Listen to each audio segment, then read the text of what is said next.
In 2019, a Harvard cardiology team tracking 4,000 office workers found a signal they couldn't explain. The vagus nerve, the longest cranial nerve in the body, was firing in reverse, pulling the heart toward stress instead of calm. The trigger was specific.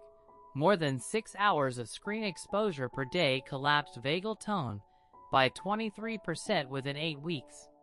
Beta blockers mask the heart rate. They never restore the nerve.